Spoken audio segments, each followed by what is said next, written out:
What is up, all? Happy Friday. Yes, it is Friday, and this is Pac-12 Preview I am Michael Caratanudo at Diablo00 on Twitter is where you can find me. Again, don't be bashful. Thoughts, questions, concerns, comments, whatever. Little bantering, little trash talk. Just, keep it on the up and up. Let's not get all fanatical as we are all, yes, fans, but let's have some fun with it at Diablo00. You can leave comments in here as well. Things are sports events, a lot of stuff wrapping up, and I got to tell you, it's the College Baseball World Series. Yes, getting started today is finally here. And Stanford, as you know, the lone Pac-12 representative, and very awesome, to say the least. And yeah, they got there. If you saw the ending of their game against Texas on Monday, when I was here, they played Monday night. I talked about it, and it was in the bottom of the ninth because it was the Palo Alto Regional at Stanford. And it came down to 2 outs, 2 runners on, and basically 1 strike away from going to extra innings. And Stanford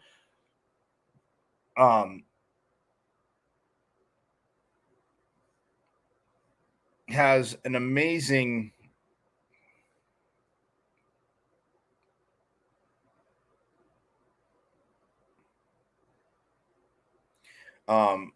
high, very skyrocketed, over a mile high fly ball by Drew Bowser, which was lost in the lights. And again, I know a lot of you have heard me say, and especially at the major league level, but higher levels, like, 3 guys, like multiple players converging on a ball, then nobody catching it and it dropping is one thing. But this, again, no matter if you have no rooting interest, so if you're not rooting for Stanford or Texas, you just feel bad for Texas because Drew Bowser hit this skyrocket. Literally skyrocket fly ball. And it wasn't deep to the warning track or anything like that.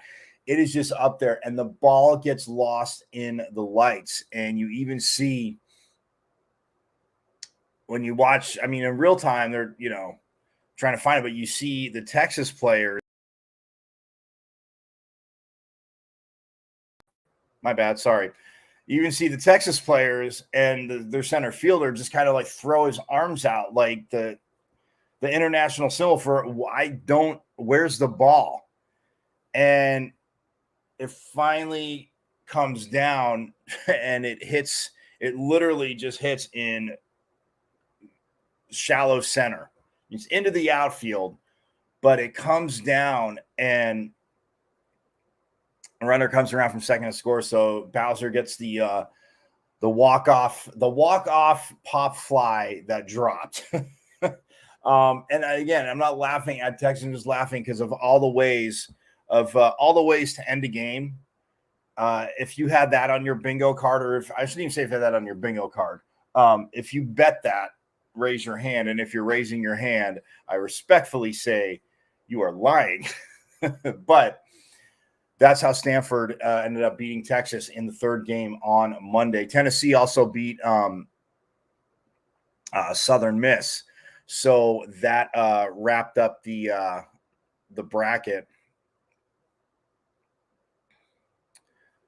for the College World Series. And the teams are in Omaha, and action is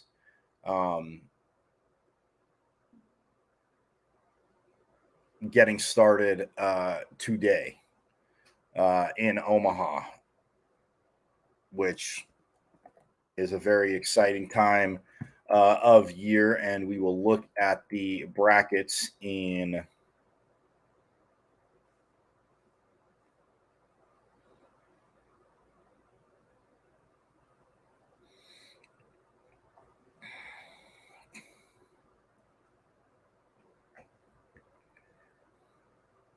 So that is where we are at with the college world. And again, I'll talk about matchups. We'll get to the bracket on that and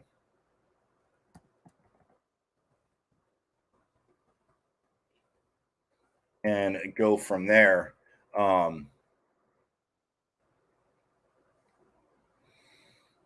Yep. So bracket one, by the way, sees the number 2 seed Florida Gators, the 7 seed Virginia, and then 2 unseeded teams, Oral Roberts, who was down to their last out and in the Eugene Super Regional, taking on the Oregon Ducks. And they managed to get the comeback victory in game 2 because Oregon had this is how insane this. I mean, from you talk about a range of emotions and insanity, and I touched on it a little bit on Monday, but just having it settle in, you talk about a range of emotions and insanity in the Super Regional. The Oregon Oral Roberts series took that over all of them. Even with the way Stanford and Texas ended, Oral Roberts had a 7-run lead in game 1, going to the bottom of the 9th. Oregon scores 8 and wins it. Game 2, Oral Roberts is 1 out away, like I said, from going home, Oregon advancing into, and Oral Roberts comes back and wins it. Game 3, it was close until the 5th inning. And then Oral Roberts pulled away and got the most comfortable victory of that Super Regional from what happened in the first 2 games, obviously. But Oral Roberts unranked and TCU unranked, and TCU beat Indiana State, who was the 14 seed overall. TCU also got out of the Fayetteville Regional, where Arkansas was the 4 seed. So, but bracket 1, that's Florida, Virginia, Oral Roberts, and TCU. Bracket 2, the overall phenomenal number 1 seed. And look, and since you do have 2 unranked teams, bracket 2, matchup wise, on paper, they're saying a little bit tougher, but bracket 2 sees number 1 overall seed, like I said, Wake Forest, who has just been phenomenal all season long. They started, I'm not going to say mid-season form, but they started really well. And then by midseason, though, this team, the pitching, the hitting, I talked about it. If you haven't seen them play, I definitely suggest checking them out in the College World Series. They are the overall number 1 seed, and it shall be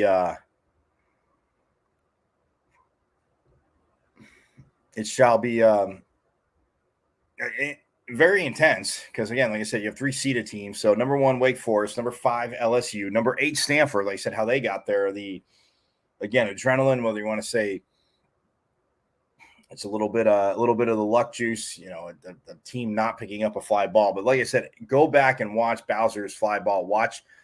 Go watch the highlight of the win, the walk-off win, because. And look, I was one of those people say, you sit there and you practice it, under the lights, during the day, under the lights, whatever. But it was skyrocketed so high, and losing it in the sun. Okay, you could say that's more common, but in my eyes, it's one of those things. Well, okay, you skyrocketed it. It's in the sun, and all of a sudden, then it's coming down, and fielders can't see it. But into the lights, that is one. I'm not saying it's happened before, but that is one that I have not seen live. And I did on Monday night, was flipping back and forth between the Stanford game and the NBA Finals game, obviously. But yeah, when he did that, even on the replay, I was like, man, I have never seen that. And guys are starting to come in, guys are going back, but they just, the ball is just lost in the lights. And when it came down, like I said, it was in shallow center in front of the center fielder who had started to come in a little bit, but then, like I said, threw his arms out and dropped. So it's crazy. But this bracket, like I said, number 1, Wake Forest, number 5, LSU, who's playing really good, number 8, Stanford, and unranked Tennessee, who came out of the Clemson regional. Clemson was the 4th ranked team, and Tennessee came out of that regional and then hosted the super regional as they beat unranked Southern Miss as well. And yeah, I mean, so for Stanford, I mean, to look at Stanford and see what they've done, like I said, I've talked about their lineup ad nauseum, and it is obviously very, very good. So I'll get to the schedule. We'll get back to the schedule, and again, it kicks off today on ESPN, the yearly time-honored tradition of the College World Series in Omaha, which again is very awesome. Having been able to watch growing up ASU go there throughout the years. It's been a minute since ASU's last national title, but always headed to the College World Series, and it was one of those things where Omaha, again, it's that place. And I know throughout the years they've talked about, they should move sites, this and that, and why don't they treat it like the Final Four? Look, Omaha, I mean, Omaha and Oklahoma City for the Women's College World Series in softball as well, but for Omaha, like, no, I am all for, again, putting it in different spots and evolving and this, but evolving doesn't always mean improving, and you've heard me say it. But it's just the feeling again in Omaha, and I mean how they've improve. I mean, when I say improve, I mean the facilities obviously throughout the design, and again, not that they were terrible, but it's just how they've improved the facilities, and it's everybody collapses on Omaha, and it's awesome. So no, I'm not for making things better, evolving 100%. Yes, I am for that, but I am not for just moving it around for the sake of moving it around. And people say, well, why do you move the Final Four? That is different. That is completely different. And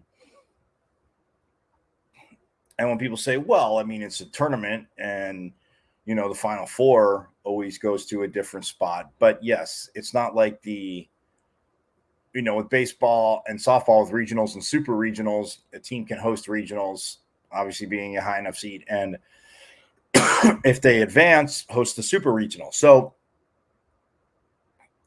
and it would just be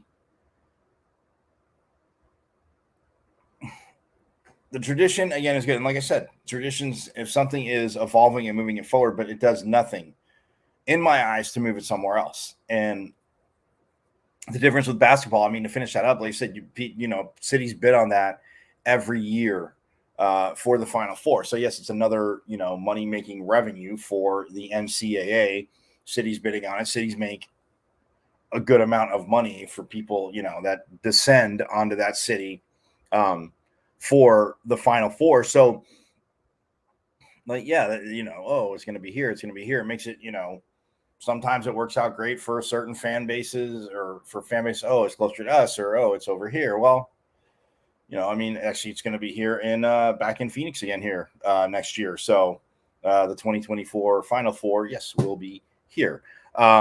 Which again, it's a great time. But yeah, with baseball, again, the way it's set up, hosting regionals, super regionals, and then, but to have everybody descend, like I said, onto Omaha, and the tradition it's built, and just the memories and the players and things we've seen, like it just, at some point, yes, I always say we always can improve on the past, but tradition is tradition. That is why, again, I know conversations every now and then have come up, but I just kind of smile. And laugh at them. And yes, would I love it to be in Pac-12 country? Absolutely. But as would anybody, that's, in the SEC or, the ACC. It would be cool like that year, yes, if the College World Series is there. But yes, Omaha, the tradition, everything, the way, like I said, facilities improvement, even in Oklahoma City too. You see it for the women's College World Series in softball. But yes, that is that. So we'll get back to that in Stanford in a minute. Also yesterday, this was absolutely awesome. Got to catch up with a multi-time All-American in track and field and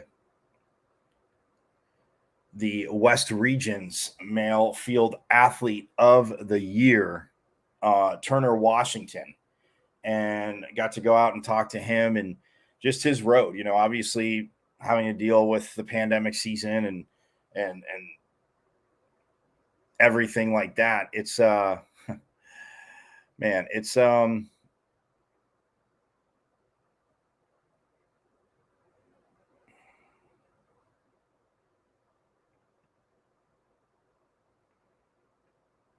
he's a 5-time NCAA champion, a Tucson native who, again, a wise Tucson native who came up the 10 to the good school, as ASU fans tell me. No, but no, from Tucson, and but yeah, a 5-time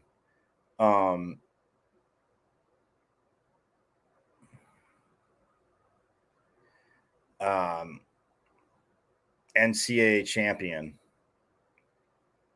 and 9-time All-American. And I mean, just the young man's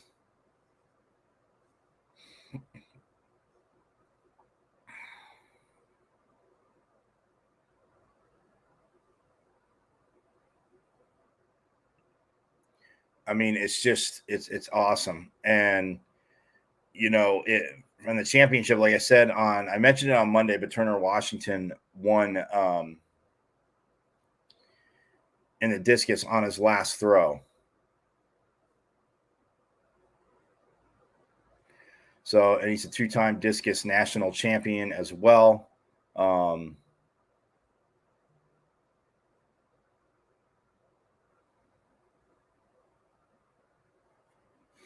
He got second in the shot put, 69 feet, half an inch, which is just an amazing throw.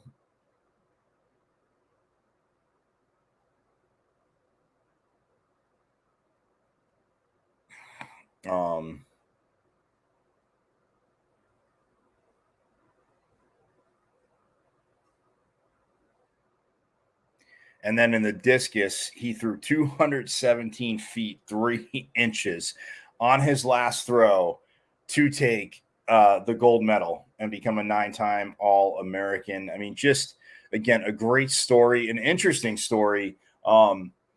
Just his path here. And again, all athletes had to deal with, the pandemic and getting shut down, and a lot of but even before that, I mean, his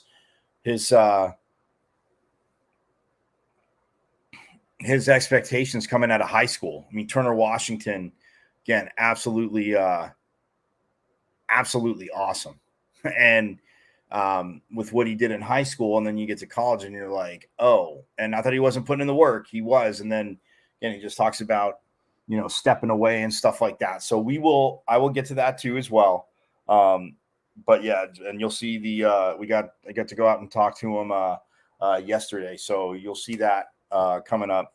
But gonna take a break. And first, like I said, when I get back, I will talk College World Series, baseball College World Series, obviously in Omaha. Stanford, the lone Pac-12 team there. But look, if there was going to be a lone team there, it would, Stanford, if you look throughout the conference, probably would have been a lot of pundits,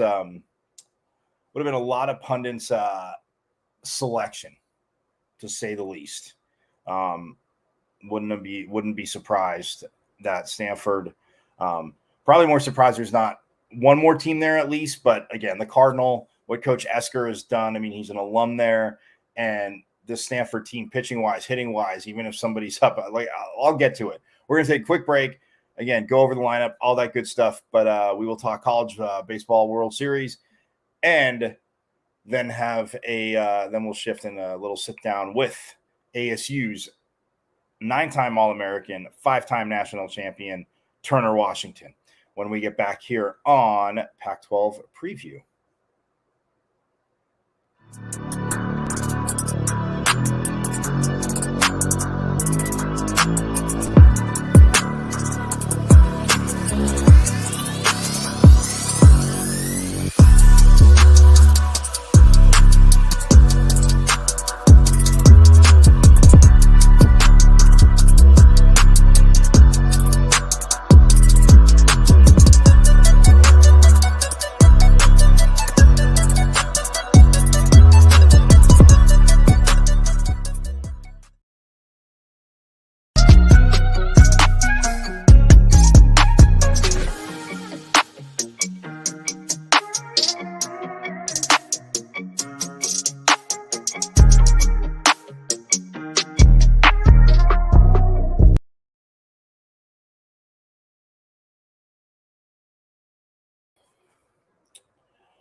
All right, welcome back to Pac-12 Preview. Yes, I am Michael Carrasino at Diablos00 is where you can find me on Twitter. Hit me up, questions, concerns, thoughts, topics, whatever you want, or hit me up in the comments here as well. Whatever you want, but let's have some fun. Let's make it a conversation. Let's learn some stuff. Let's go back and forth. Again, there's a lot to get out there. So, but yes, the College Baseball World Series kicks off today. And let's see. Yep, at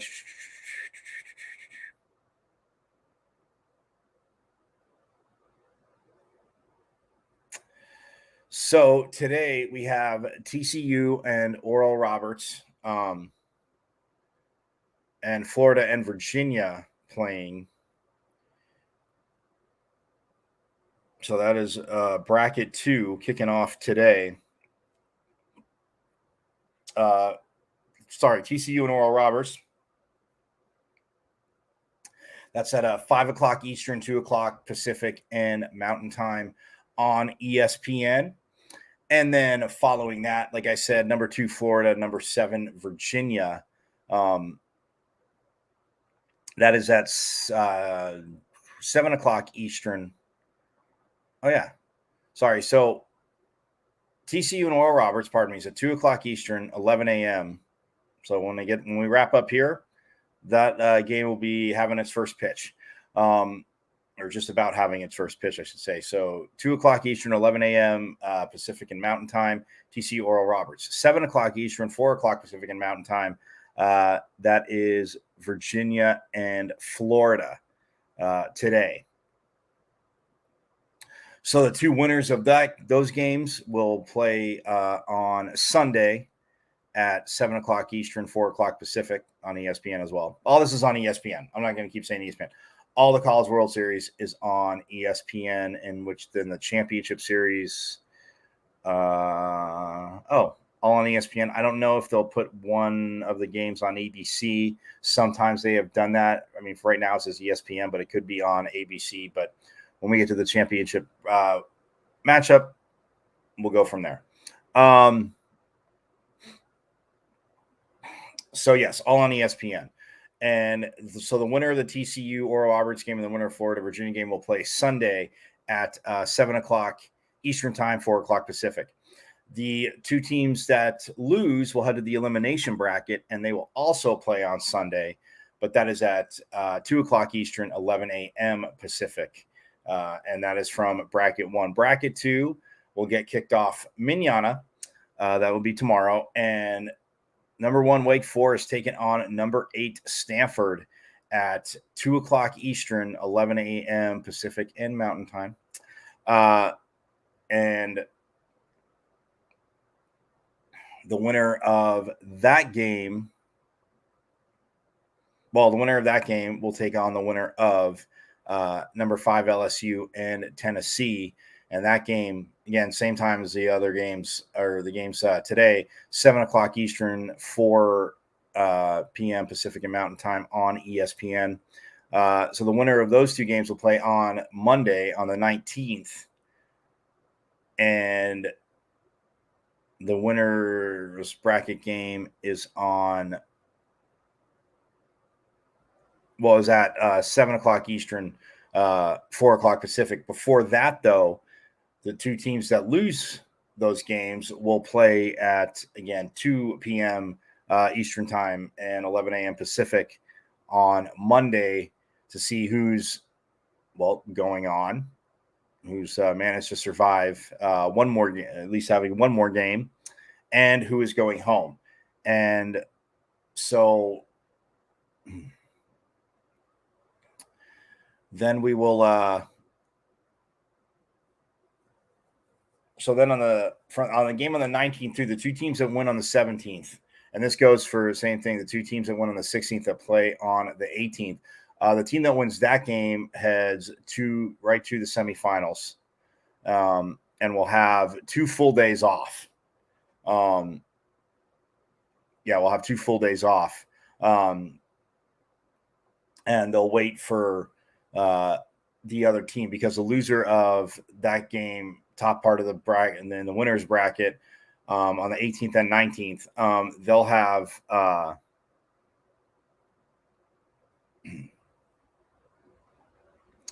they'll head to the semifinals. And then in the elimination bracket, the team that loses on the 18th and 19th with their first loss will play the winner of the team that survived the elimination game. And on the top bracket, and they're both on the 20th.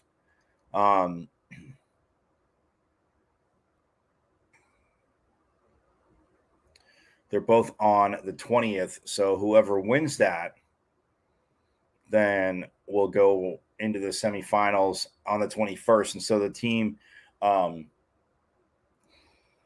so in bracket 2, if you're in the winner's bracket and you win on the 19th, you go straight to the game on June 21st, but you only have that one day off. The bracket 2, again, you win, they get 2 full days off. So again, give some arms an extra rest and stuff like that. It's just how it works out. And then on the 21st, again, both semifinal games played. The bracket 2 is at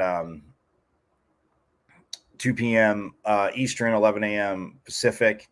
And then bracket 1 is 7 p.m. Eastern, 4 o'clock Pacific. And if the team with 1 loss already beats the team with 2 wins, then they will play again on the 22nd. And then after that, we will have the championship matchup, which gets underway a week from tomorrow. So on the 24th, and it is best out of 3. So it's Saturday, Sunday, and Monday if necessary. Like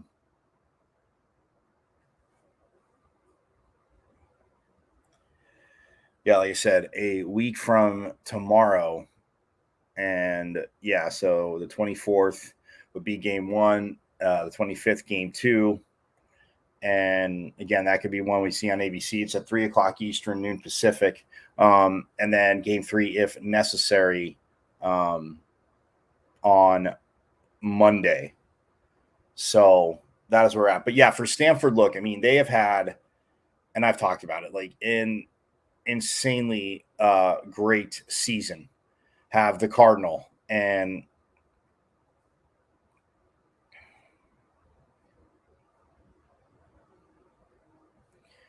Coach Esker, like I said, who coached at Cal, obviously rivals, and an alum of the program. And man, it's just, I mean, you look at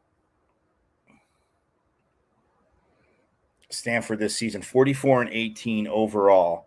They were 23-7 in conference play this year, 26-9 at home, 17-7 away with an away record, and then 1-2 in neutral site games. But still, I mean, 44-18 overall to go 23-7 in conference play. Like I said, Coach Esker has done a hell of a job. And again, if you weren't with me on Monday and during baseball season when I talked about it, so we look at what this offense does, right?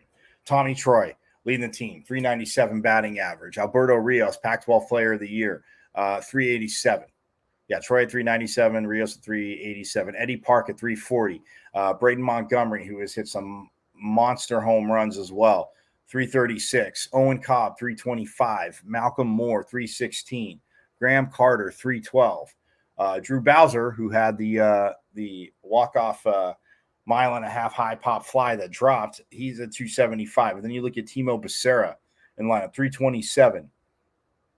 Jake Sapien, who's played in the field. I mean, he started 27 games, but 301 on hitting 301 on the season. And it's just a team overall hitting 319. But you go up and down that lineup, and Coach Esker said this in the Pac-12 tournament. Usually if one bat's hot, another bat might be cool.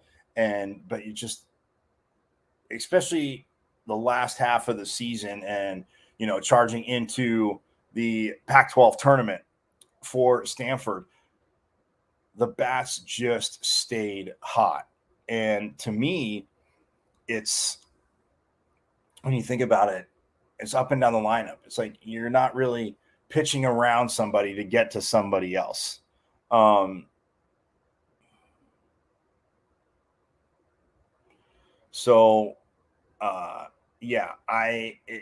Up and down, like I said, it is just insane. And I mean, when you talk about a team that, like I said, batting 319 overall, their opponents only batting 256 on the season. But you look at Alberto Rios leading the team with 18 home runs. And then Tommy Troy and Braden Montgomery right behind him at 17 apiece. Then you have Malcolm Moore and Carter Graham each with 15. And Drew Bowser has hit 14. And it's a team that has hit 117 home runs. Their opponents this season, 77. So 40 more home runs that they have jacked out of the park than their opponents. And, I mean, even triples, 14 triples to 8 triples for their opponents. Doubles, 141 doubles on the season. Their opponents have 112. But, I mean, just, and in saying these, but it's just the consistency of the lineup. Yes, some guys have, went into mini slumps. I wouldn't even say slumps. Bats weren't as hot.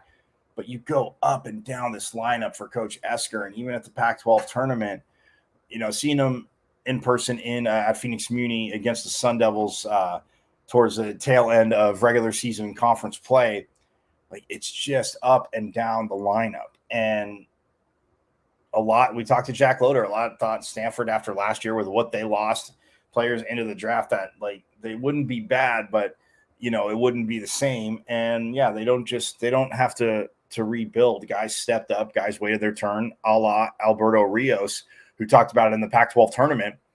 But yeah, I mean, and then when we turn around and look at their pitching for Stanford, Quinn Matthews, just absolutely phenomenal this season. 18 appearances. He started 17 games, a 10-4 record with a 3.6 ERA, pitched 120 innings, pardon me. Gave up 106 hits, 55 runs, 48 of those earned, 152 Ks for this young man to just 39 walks. The one thing, and I said, I mean, he has given up 12 home runs on the season, but you figure in 17 games started, he's given up obviously less than a home run a game. Not that you want to give up a home run, but nonetheless, I mean, his opponent's batting average, though, is just a 235. So Quinn Matthews, again, a solid season. And then also Drew Dowd, in 30 appearances, he started 3 games with a 9-3 win-loss record with a 4.76 ERA. Did also have 2 saves on the season, did Dowd. 62 1/3 innings pitched. Gave up 58 hits, 43 runs, 33 of those earned, 85 Ks to just 33 walks, and he only gave up 4 home runs in all his appearances. 4.76 ERA, like I said, a little high, but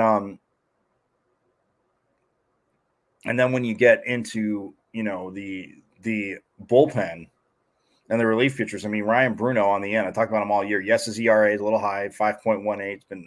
It was in the mid threes. And then there's a few outings where he had just given up some runs, but still, you have a guy that's coming in smoking the ball. The ball literally has sparks and flames coming off it when you're hitting, 95, 96, 97, 98. I think he hit 99 at ASU. So for Ryan Bruno, again, to have 9 saves on the season, a young man that has 54 strikeouts to just 35 walks. But I mean, when you have that young man to come in and protect the lead, yes, can play. Guy's going to get hits, but he has just been in a rhythm. Saw it here, like I said, at Phoenix Community, even in the Pac-12 tournament. He has just been in a rhythm that, and even obviously in the regional and in the super regional, because they needed it against Texas. They needed him, and when he came in, he got the job done. Texas took game 1, Stanford took game 2. Obviously, Stanford took game 3 on Monday. But yeah, Ryan Bruno all season, I mean, that is just a nasty fastball. It's like, what's coming, but again, like whether he goes 2-seam, 4-seam, and just where he locates it, like, man, that fastball, to overstate the mountain of obvious, it gets up on you quick. But the little bit of the movement that it has too, where he's placing it, batters just, like I said, it makes it very tough. If it gets to him, it is going to be very tough for batters to deal with that. And like I said, a team that, as a team has a 5.75 ERA on the season.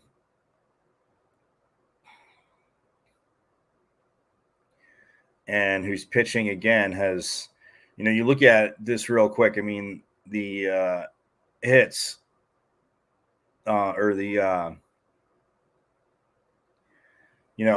Stanford's pitching giving up 560 hits. Their opponents, though, 730 hits. Stanford's pitching is giving up 402 runs. Their opponents, 529. Again, people say, well, yeah, look at their record. But I'm just saying, you see the discrepancy. Earned runs, 358 for Stanford. Their opponents that they faced, 477. Where they're a little bit behind, which kind of did shock me when I saw this the other day, was they've walked 309 batters to their opponents 294. Now, not a crazy huge discrepancy, but still, opponents have the advantage in that. Strikeouts, the pitchers have struck out 653 batters. Their opponents facing them, 477. Again, more guys. And you look at pop outs, ground outs, all that good stuff. But at the same time, more guys getting on base for Stanford. But yeah, 653 strikeouts for the Stanford pitching staff. They've given up 112 doubles. Their opponents 141. They've given up 8 triples. Their opponents 14. They've given up 77 home runs. But their opponents, when they face them, have given up 117. So it's just the pitching is there, has been, again, just very solid all year long. I mean, you even got Joey Dixon, who in 20 appearances started 13 games with 7-0. And yeah, 4.86 ERA. Obviously getting borderline, high of what you would want, but when you have an offense that picks you up, yeah, 7-0 with a 4.86 ERA, 79 2/3 innings pitches, 86 strikeouts to just 40 walks. Again, these pitchers just dominating in that area of at least going 2-1.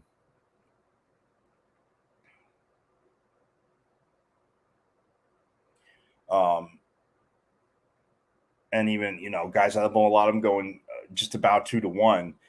And yeah, I mean, you get 653 strikeouts on the season. So, but that being said, I mean, Stanford's matchup that in bracket 1, as we all know, is very, very tough.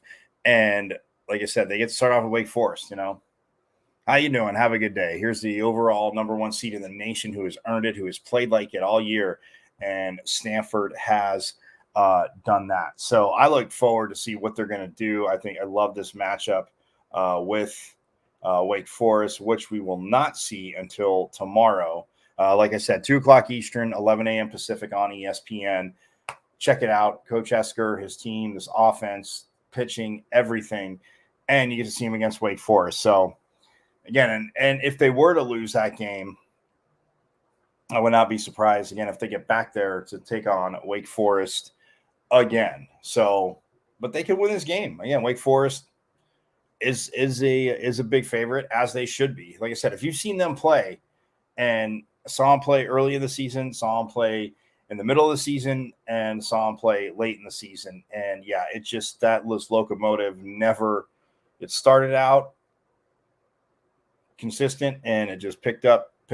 And yes, Wake Forest is a locomotive. Stanford has their hands full, but you're at this level, you're one of the final 8, so you can they definitely have the resources to pull it off. But yeah, that game will be awesome tomorrow between Stanford and Wake Forest. But yeah, Omaha's here, all that good stuff. Gotta absolutely love it. Hey, what's up, man? Hello, what's up? Just Fans Podcast. They're in Houston.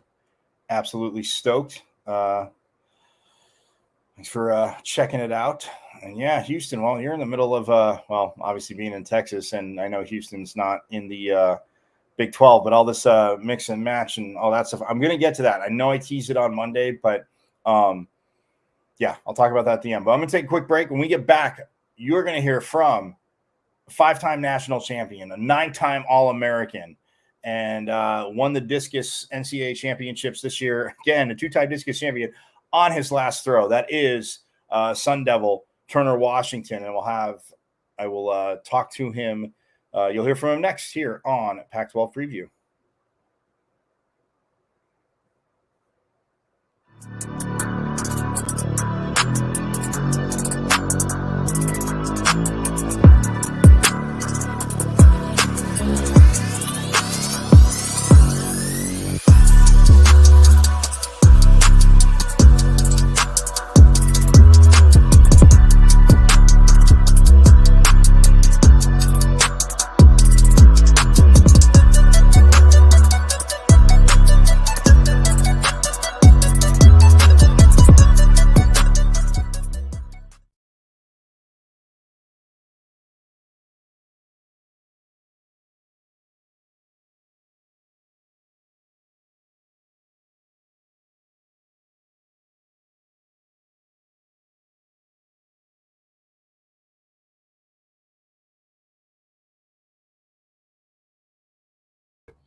All right, welcome back here to Pac-12 Preview. I am Michael Caratuno at Diablo00 on Twitter.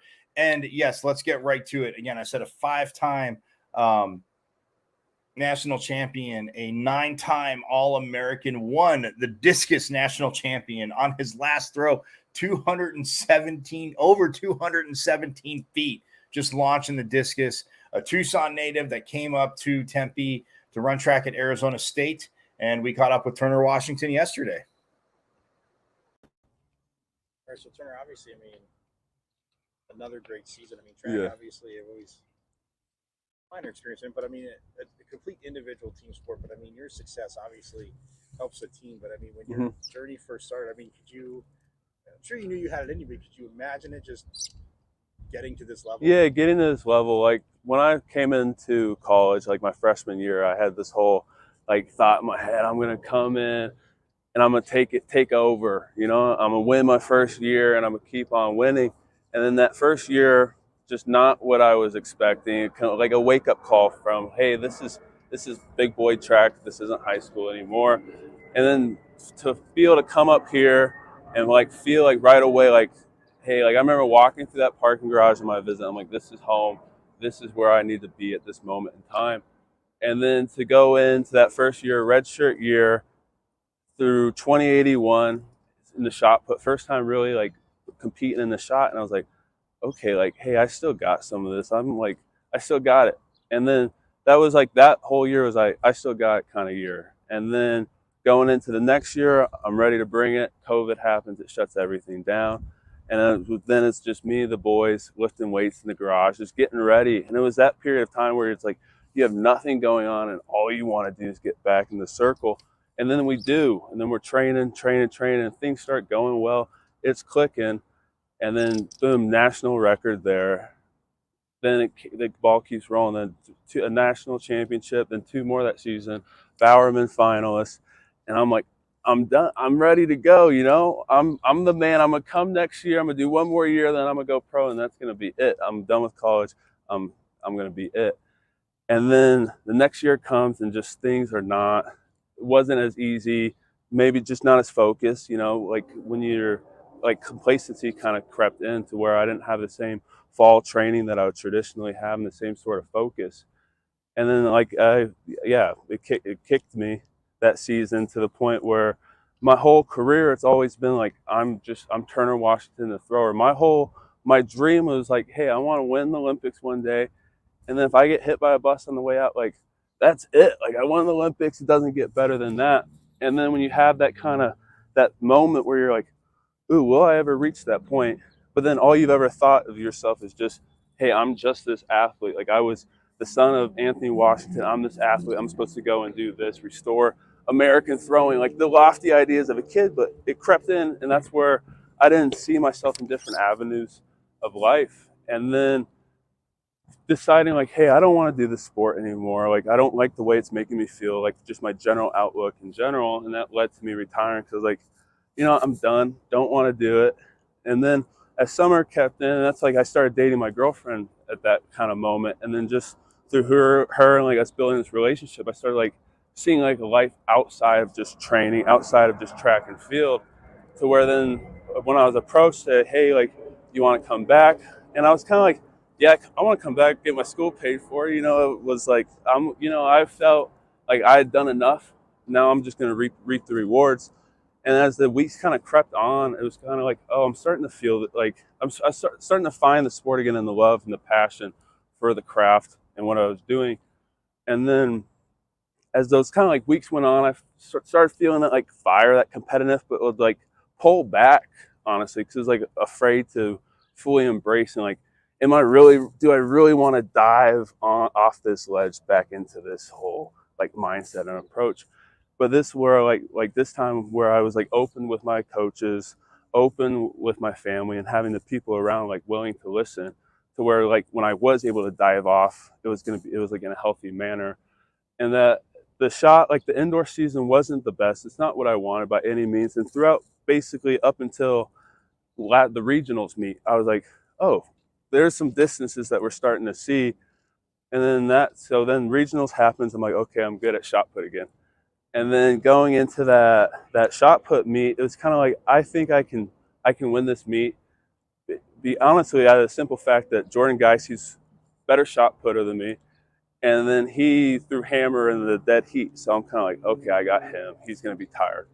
I take that throw, 21:04. I think I win. I think the meet's over. Put on a little celebration. He comes and boom, beats me on the last throw. And then that night it was kind of like, well, I still felt that competitiveness. And I was like, I don't want to go out losing, but how realistic is it like for me to beat Alekna? Like, I'm a realist. I'm like, the guy throws 70 meters every single day. He's a blessing to the sport. But I go and I know that I'm close to my technique, just how the training's been going. So then I work on a few last things that night in the hotel weight room, and then go have the best practice session of my life, just easy, just kind of like taking it all in, knowing that, hey, like, this is my last time like practicing before an NCAA championship. Just soaking in that moment. My John the Greek, who's my high school coach, like a father figure to me, he's there. Ryan Whiting's there. It was just this great moment of just ease and effortlessness. And then going into the meet, and it was finally like it clicked just in my head, like how to compete again. And it's like how to be in that moment. And that when I was like, finally, it's like going in that 4th round, I'm like, oh, I can win this. I can win this. And then Roger gets one, and I'm like, I still haven't had like the put even close to my technique, like my full thing together. And I'm like, if I just do this, and I kept drilling, and then that 5th round, there's heckling, takes me out of that focus. And then going in that 6th round, I know I'm like, it's going to happen again. But that time I was prepared. And I remember just taking that wind up, hearing your shoelaces untied. And then it just was like effortless, because like that whole meet, I put the 6 throws together rather than just like chasing one, chasing another, but like putting the whole meet, like just following the training plan that my coach and I had put together. When you talk the training plan, I mean, you mentioned high school. Obviously, in high school, when you're doing good, especially in any event, but throwing, I mean, it's kind of not that you're not worried about your form, but you can win on your athleticism. Yeah. Like you said, when you stepped in your freshman year, kind of a big wake up call. But with developing your form and working with your coaches, obviously it led you to where you are. But how big was that? And just the little things. Yeah. Almost, it just becomes muscle memory, not overthinking, because what you're saying, that's a lot for people to think about, but it's muscle memory for you. How big was it just getting that form, and obviously now relying on your form and your talent? Yeah, no, it's like that moment when you finally put together, it's like this flow state where you're like, afterwards, you're like, why don't I just do that every time? That's how easy it's supposed to be. But then like where you just think of, like the other day I was going through my phone looking at just videos from my high school to like now, and just seeing that progression. And it's like watching that, as I'm like, that's why I love the sport. And that's what I would tell people is, if I could get paid just to train and throw into that net and make it look good and create this perfect technique, that's what I would do, because that's fun. But people don't remember training. So you have to be competitive. But yeah, and it's just seeing that all come together. And then it's just my strength coach, Marcus, the perfect strength coach. Like, he's more than anyone I could ask for to do that role, where he put together this, I would say it was the perfect plan for like competing at a high level this late in the season. Because a lot of times the seasons past, I was kind of burnt out from the indoor, just because how the training cycles were. So it's just like, where you look at it all come together, it's almost a beautiful science in a sense. And then it's just like, I can't thank Ryan, like honestly, starting from like my dad to John the Greek, John Carahalios, to TJ Crater, to Blue, to Ryan, where it's like they've all helped me learn. And then I'm at a point now where I'm like, okay, I really understand the sport, to the point where I'm like, you can actually have an intelligent conversation about what you're trying to do, and that you can be like, I'm the boss, this is what we need to do. So, talked with Coach Whiting this morning. He mentioned, just as someone himself who had those high expectations coming out of high school, coming in, he mentioned just you guys kind of developed a little bit of a relationship, just talking about those things. You talk about a little bit like your two's relationships and being able to manage expectations. Yeah, no, I think because him and I have had like very similar kind of progression, in a sense where he would get hot and then some injury or something. So it's kind of like we both were open with one another about like how mentally exhausting this sport can be. And then I was able to, like, he was just like someone that I could honestly talk to and like grow as an athlete and grow as a thrower, because I always felt kind of like where we like the athleticism standpoint, like I could just rely on my athleticism. And then it got to a point where now I would say kind of like last year, the 2021 season, where it's like, no, you have to get this technique. But I was kind of like, it's like, you got to break the mold when you have 10 years and 10,000 throws a year of a habit ingrained in you. It's hard to break. To where this year it was kind of this like looser environment where I could like cultivate this new movement. And it's a technique that I was just like took some throws earlier today, and I was just like, that's getting pretty. That's getting pretty, because that's what it all comes down to, is when you watch someone take the huge throw, it's pretty. And people can say what you want, like there's nothing that beats a pretty throw. And that's what it comes down to. So you may not remember this, but it looks like on your bio on the ASU website a long time ago, probably filled out a questionnaire. Yeah. Some of the things on there, your favorite TV show being Vampire Diaries, some funny things like that. How do you, at the end of the day, you're taking all this pressure of being a champion, doing this thing. At the end of the day, you're a college student. Yeah. You want to have some fun. How are you able to kind of balance, those nights where you want to go out, have some fun, do some things, but also like you want to be a champion. You want to go. No, for sure. And I won't give you the stereotypical, like there was a lot of times where I look back and I'm like, I had my fun, and that was where I'm looking as an older athlete. I'm like, oh, like like this, the intricacies now, like you see the small details, and now it's like as you look where you're at now and you look back, you can see like that's why you weren't able to do that. Hey, it's like you have this strength deficit. You'll never be able to hit that position without that strength. So it's kind of like going back to balancing that college lifestyle and doing it. It's hard, but I think what it makes you is it's discipline. And I think it's like it's really no different between being a student athlete and just a normal student who has to work 3 jobs to pay for school. It's like there's only one way to do that, and it's through discipline. So it's not just, oh, I'm a student athlete, I'm better at doing this certain thing. It's something that we all do, and it's something that all high excelling people do. And then when you said, like meeting your girlfriend, kind of like stepping away from it, thinking that you're retired, but with her and like you said, your family, is that helped get your focus back? And but in and of itself, not that you weren't focused, but like you sound more now like even more of a love for the sport, for your event, just for everything, the training, everything. Yeah, no, definitely. And it's like I think it's when you come to a point where you're willing to leave something and then you come back to it out of more of that kind of love, where it's like I've come to accept certain things. Like if I want to keep throwing the sport, probably gonna have to have a full-time job as well, just to be able to afford it. But it's like, do I want to do that? Yeah, because I have a dream of becoming an Olympian and doing those things. But that's just it's difficult. But then to be able to have that support and to see like, hey, there's more out there. Like where I said I just wanted to be an Olympic champion. Now it's like the thought of seeing my girlfriend become my wife and us have like property, that nice cottage lifestyle, like something's just nice and sweet, to where it's seeing just that's what I want.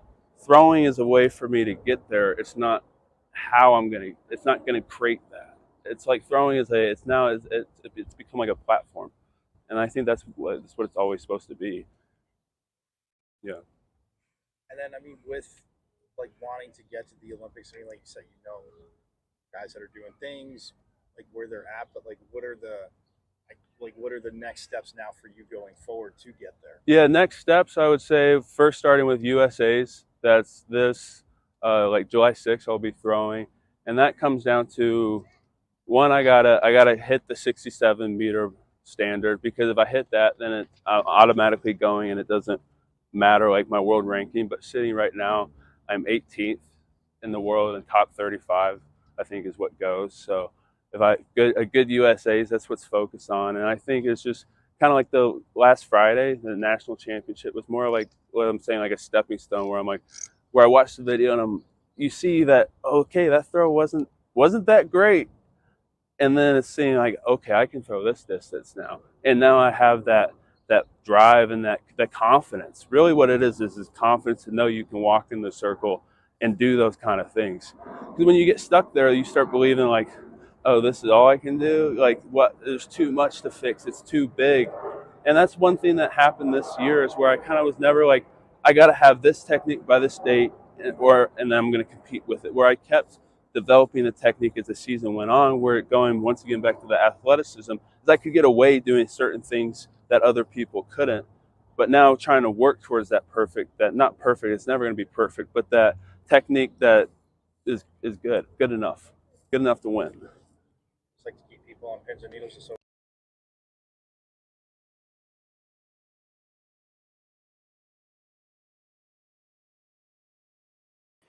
got on mute the mic. There we go. And that was Turner Washington, catching up with him at Sun Angel Stadium yesterday. Is again, he talking to media, as you can see, but also getting ready for the USA's. And we're talking to him, going to keep up with this young man and to see what this Sun Devil can do.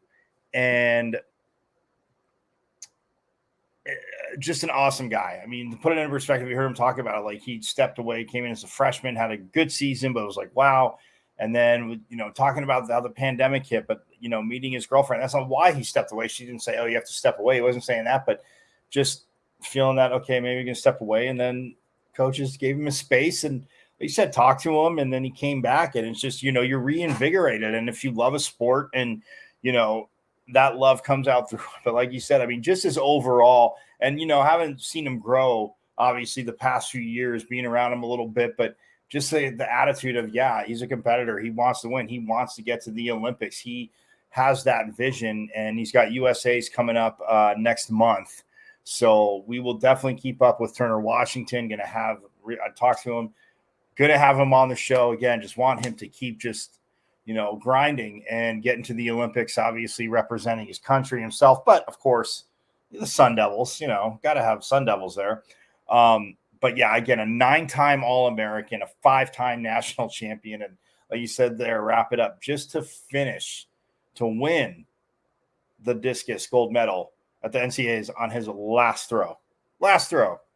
So yeah, absolutely awesome. Great young man. And look forward to talking with him more. And again, definitely got to shout out Will Edmonds, the track and field SID over at ASU.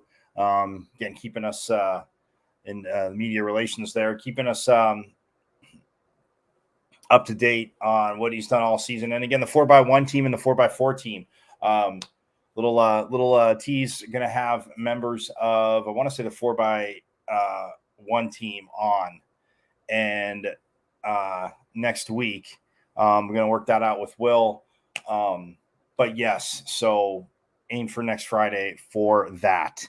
As again, they're still training. Again, going to be headed up to Oregon to compete, and we'll go from there. But yeah, it's again absolutely awesome. So stoked, got to get out, talk to Turner Washington, and go from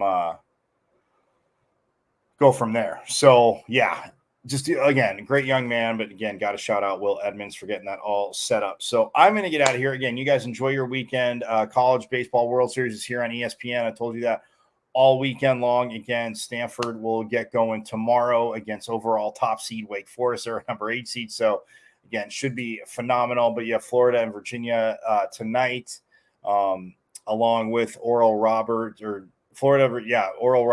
and TCU just got underway. They're in the top of the first. And then tonight, the nightcap, Virginia and Florida as well. So enjoy that. Check it out. I will see you Monday. Again, have a great, safe weekend. Be back Monday, same bat time, same bat channel here on Pac-12 Preview. Whatever you're doing, be safe, enjoy it. And yes, as always, it's coming. Forks up.